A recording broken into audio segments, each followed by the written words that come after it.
to call for division on this matter because the nays had it. Okay? And now we ask for the bell to be rung. It's been rung for 10 minutes. And it's now a chance to vote.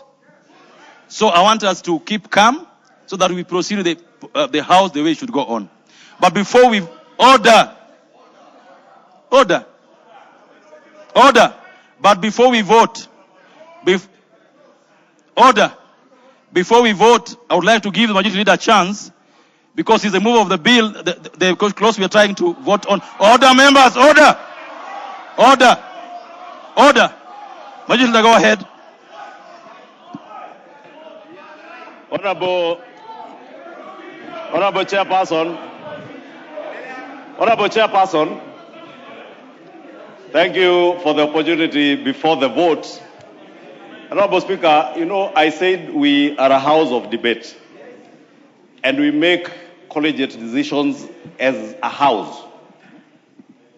And when we make decisions as a house, they affect all Kenyans, the Kenyans we represent.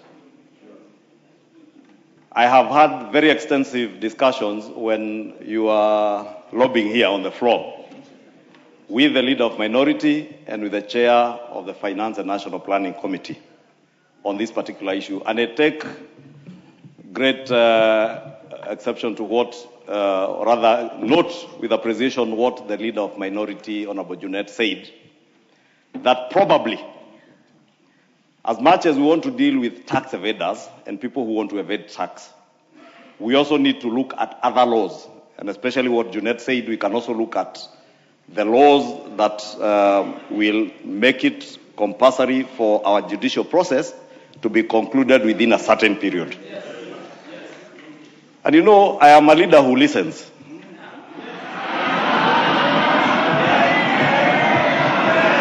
And I have listened.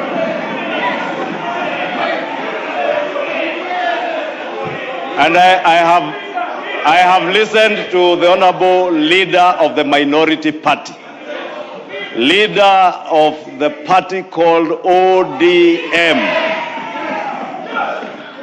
And because we are in a broad-based government with ODM, and the broad-based government is very responsive and listens, and because I am also leader of that broad-based government in the House, having listened to the Honorable Junet, having listened to the chair of the Finance and National Planning Committee, and my very able deputy and whip, the Honorable Silvana Sosoro, assisted by Naomi Wako, we have agreed together with the leader of minority that we give this matter more time for further consultations and see how we can realign it with other laws. Because the amendment as proposed and as further amended will not cater for the concerns, for instance, raised on the the expedient resolution of cases in court.